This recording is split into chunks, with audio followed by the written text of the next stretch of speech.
So guys, today is a sunny Sunday, as you can see in the back. Many people have been asking me to do the How to Adrenalin 2020 drivers, and yeah, stop doing that because I'll call the police. Jokes apart guys, I recorded and edited yesterday and it gave me a lot of work, basically as always. But still, I'm doing this today for you guys. So sorry if this video is a bit long and sorry if it is kind of boring, but I can't really do it other way because this is a boring matter. This is a boring topic, so it will be a boring video. Thanks a lot for watching and well, let's go to the part you really want to see, yeah. In order to make this more interesting, I'll make you see my doggo before the actual video. RX! RX!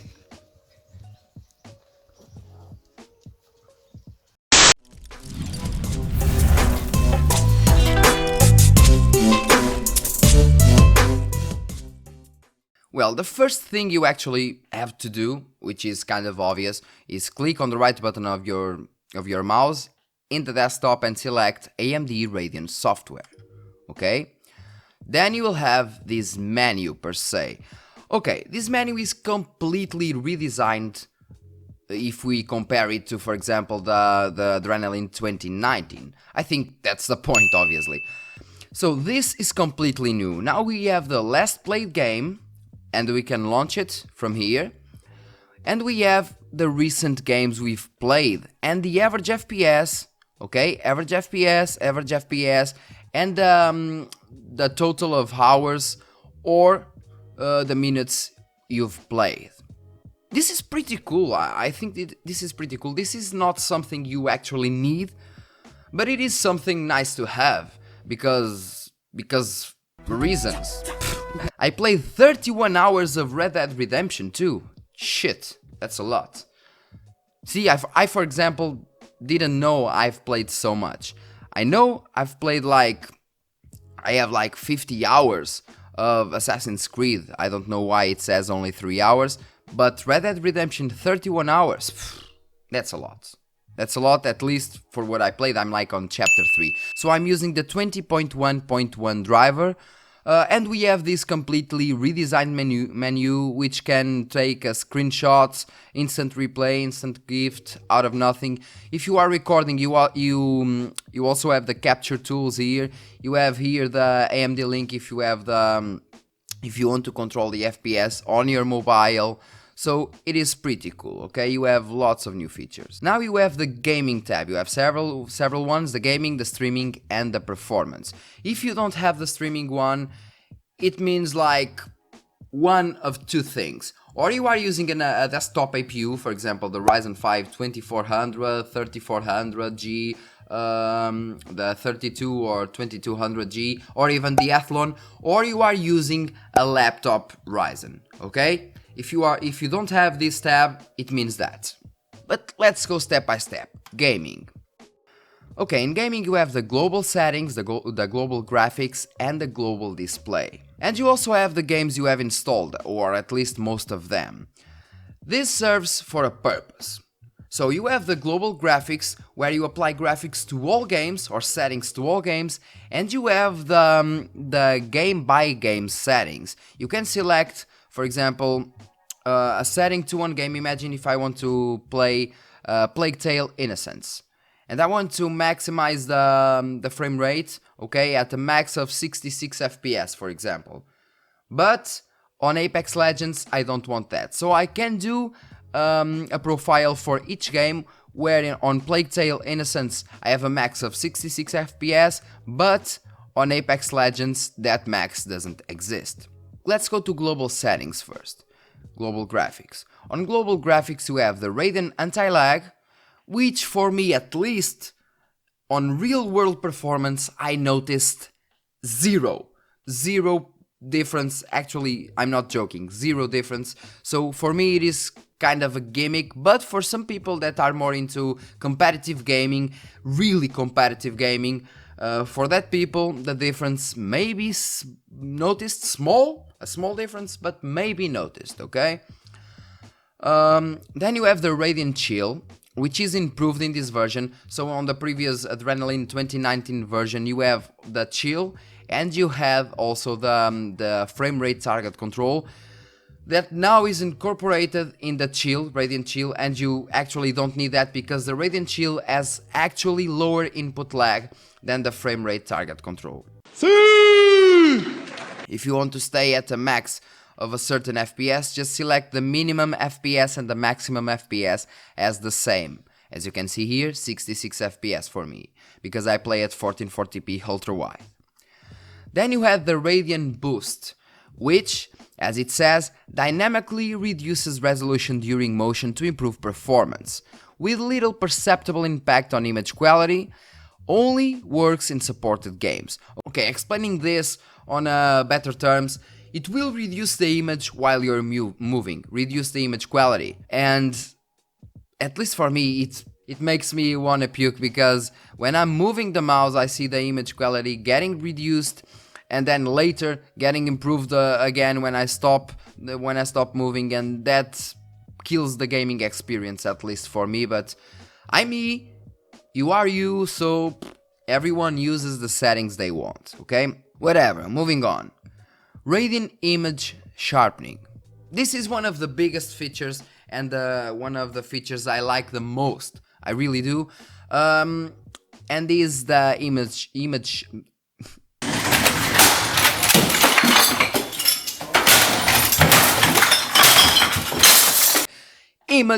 sharpening, not sharpening, it's sharpening, Fabio. A thing that this has against the previous 2019 driver is that you can now select the level of sharpness. You weren't able to do that previously, but you now can do so. Okay, let's move just the microphone a bit. Yep, so much better. On the previous drivers, you weren't able to select the level of sharpness, okay? So what happened in most games was over sharpening. So the quality, the image quality actually felt really over sharpened, okay? Not blurred, exactly the opposite. Really sharpened, and it didn't look good at all. So now you can select the level of sharpness, and in my opinion, from my own eyesight tests, the better results in terms of image quality are indeed between 20 and 40%. Over 40% the image will be over sharpened in most scenarios. You don't have any real performance impact, and for example, if you have a 1440p monitor and you have some games that your GPU can't really play at 1440p and you have to reduce to 1080p, using for example 30 to 40% sharpness will indeed improve the image quality by a bunch while maintaining the performance level, which is really fine. Now you have the enhanced sync, so as it says, an alternative VSync mode that minimizes visual tearing and lag but doesn't limit frame rates, works with both FreeSync and fixed refresh displays. In my opinion, disable. Why? Because both on my FreeSync monitor and on my non-FreeSync monitor that my brother is using, when I'm using enhanced sync, the games will feel stuttery even inside the FreeSync range. So imagine if I'm playing at 66 or 73 FPS and still the game will feel stuttery, like it is stuttering, but in fact it isn't. It is just how the monitor displays the frames, because if I look for example at my frame time graph, the frame time graph is dope, actually pretty good, but the monitor isn't displaying the right frame rates per se, so it feels like it is stuttering. So for me, disable. You also have the advanced, where you have the anti-aliasing, anisotropic filtering, surface optimization, the tessellation mode, OpenGL triple buffering, and the reset shader cache. A note here on tessellation. In some older GPUs, for example the RX 580 or even older, disabling or override the application settings and putting a low tessellation value will help a lot in the performance of some games. For example, Assassin's Creed games, even on Red Dead Redemption, this will help quite a lot in terms of performance, okay? But overall, just select the AMD optimized. Okay, still on gaming, you also have the media, which shows the media you have recorded, blah blah blah. Nothing astonishing, okay? Now let's go to the streaming. On the streaming you have the controls now. You have a tab just for that, a menu just for that. So you can choose a service, Facebook, Mixer, Restream, Stage 10, Shina Weibo, Twitch, YouTube, or a custom stream. You can select all these services and do a stream, start a stream just by using the software. So you don't really need to go into, for example, into your YouTube channel and then start the stream and then select the scene and blah blah blah. You can do this automatically by here, which is pretty cool in my opinion. But this was also presented on 2090 drivers, but improved on the 2020 ones. Then you can select full screen or region. You can select the microphone, push to talk. You can select the camera. You can select record desktop or not. You also have the chat here, which is pretty nice. And you have here the scene editor. You can select, for example, all the things that are on screen, and you can even add things. You have the indicator, the camera, which can be freely moved, which in my opinion is pretty nice. For example, you can have the camera here while streaming, and you can have the chat overlay here, for example. And this is pretty easy to move actually. You can move it freely, and I mean, it is easy, and you have actually no work in this. It just works, like Nvidia says, it just works. And that's basically it. You can add, for example, other elements like images, GIFs, videos, many things, so it is pretty well done in my opinion. Then you have the performance tab, which has the metrics, so you can see the metrics of your GPU. So the utilization, the clock speed, the power consumption in this exact moment, current temperature, junction temperature, and the fan RPM. You can also select the VRAM, see, the clock speed and the utilization, and you can select the CPU and RAM. Pretty nice. Again, something that we don't actually need, but it is pretty nice to have. Now you have the tuning, which actually serves to overclock. If you, for example, download my profiles of my videos, you just have to go here, profiles, load profile, open. Cha-cha! It is done. Okay? If you want to see my RX 5700 XT, 2000 frequency, 1107 volts, 1.107 volts. Okay? The VRAM, blah blah blah, the power tuning, the advanced controls. For gaming, I usually put a max speed fan of 45 or maybe 50%, because if I put it on auto, the fan speed will ramp without even needing it. For example, I'm playing at 65 degrees, which is pretty damn cool for these cards. They can go easily up to 75 degrees without any kind of problems, but the fan will ramp up and try to decrease the temperature to around 65 degrees, which, or less, in this case 55, I mean 55 degrees, which is completely nonsense. And I do not like the loud feeling, the loud noises coming from the card. So 45% max fan. You have the global tuning. You can select also overclock per game. Okay. Then you have the advisors, which shows the 4 recommendations. Blah blah blah. Useless in my opinion, but whatever. And after that, you have here the settings. The settings are the most important thing, because this time in the settings you can select almost everything. For example, here you have the preferred software version, recommended only, recommended plus, optional, check for updates. I usually put it on manual. Snap settings, factory reset, reset game stats, report issues, blah blah blah. This is the system part. You have a lot of things here already. Now on the graphics part is where we were before. From the gaming tab you come here, okay? We've seen that before. Display. On the display you have here, you have the Raiden FreeSync, enable it if you have it, of course. You have the virtual super resolution, which serves for you to use higher resolutions than your monitor has. For example, if you have a 1080p monitor and you activate the virtual super resolution, you can use resolutions up to 4K in your monitor. Okay, you may want to do that in some games where the quality seems a bit bad, but you have imagine if you have a pretty good GPU, let's say VEGA 56, and you have a 1080p monitor. You want to play at 60 or 75 FPS, so you can use virtual super resolution and upscale the resolution to 1440p to look better, okay? Then you have the GPU scaling. Okay, when enabled the GPU will scale up lower resolutions to fit the display. When not enabled, display typically handles scaling themselves. So you can select the GPU scaling and preserve aspect ratio. I always do that because I prefer the black bars to the stretched display. I don't really like the stretched display. Then you have integer scaling.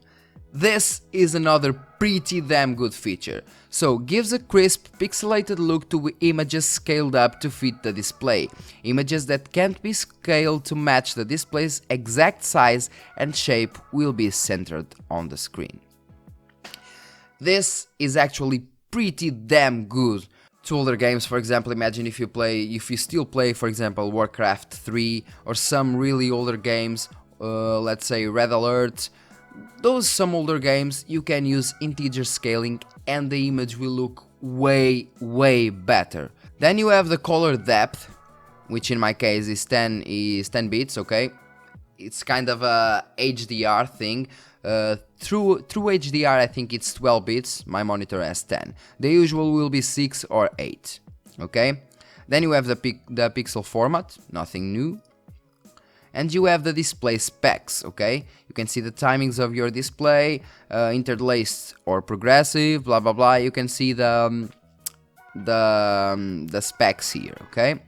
Then we go to also you have here the arranged displays, game color. You can select the colors of the games, okay? Let's go back to there. You can select custom color for the games, which is nice in some games. For example, if the games have a bit of washed out colors, you can improve the colors of the game to your likings. You can also select custom resolutions. You can create resolutions that your monitor doesn't support, and you can do display overrides. You can also do the desktop color if you want to. Now let's go to the video tab, video profile. You can select the Cinema Classic, Enhanced, Home Video, Outdoor Sports, Vivid, Custom. Just leave it on default. Now you have the hotkeys. You can select also the hotkeys that you use to take a screenshot, to save an instant GIF, to save an instant replay, toggle recording. You can really and actually change the key combo that you use, because in some games it may be beneficial for you or not. Not really much more to talk about. Now you have the accounts where you can log in on Facebook, YouTube, and whatever. This to make it easier to. Okay, the camera is just better. Okay, to make it easier for you to. I'm just getting English so many times. Todas Fábio. Fala bem inglês. Okay, these are your accounts. So if you, for example, enter your YouTube account here, so if you sign in, if you log in, when you start streaming, it won't ask you for your data, because it already has your data. So want to stream? 2 buttons and you are streaming. Pretty cool, huh? Now, devices. Okay, devices, you can have here the AMD Link, which is that application that you have on your phone, and will show you the data, the FPS, the CPU utilization on your phone. Pretty cool feature. And you have the general, so you have the media save location, so your recordings will be saved here. The instant replay, instant GIF, in-game replay, audio capture, select the one you want. Record desktop feature or not, because you may not want to record the desktop. Borderless region capture, okay. Here is the recording profiles. So recording profile in this case custom, recording resolution in-game, recording FPS 60 FPS, you can select 30 or 60. Video encoding, you have the AVC or HEVC, so this is H.264 and this is H.265. HEVC is better, so you have better compressed video, so smaller size and with better quality than AVC, sorry.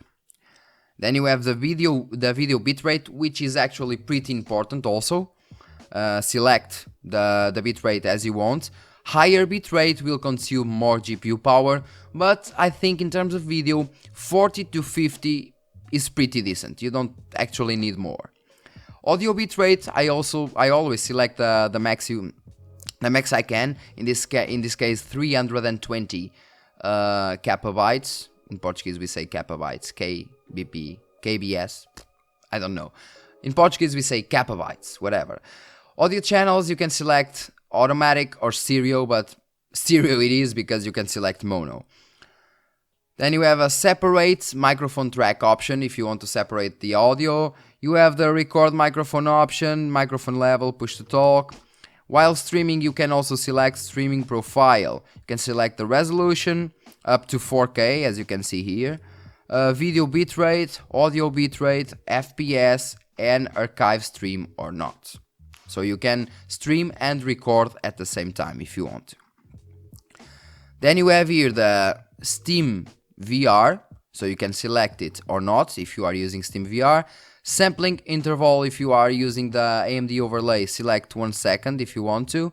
Performance, logging location, game streaming, I disable this. Steam VR, I disable. In-game overlay, I disable almost all the settings because they are useless to me and I want the max performance I can get and I don't really use these settings.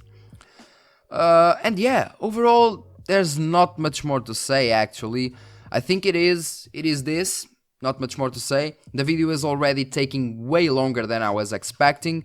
Sorry if this is kind of... Well, hope you enjoyed the video. If you have any doubts, go to the comment section, leave a comment there. And yeah, that's basically it. Leave a comment there. I'll answer as fast as I can. And this is it for this video. Don't forget, slap the like button. Like I say, hit like, subscribe and share the video, because that helps the channel a lot. And see you in the next one. Once again, any doubts you have, comment section. See you in the next one, guys.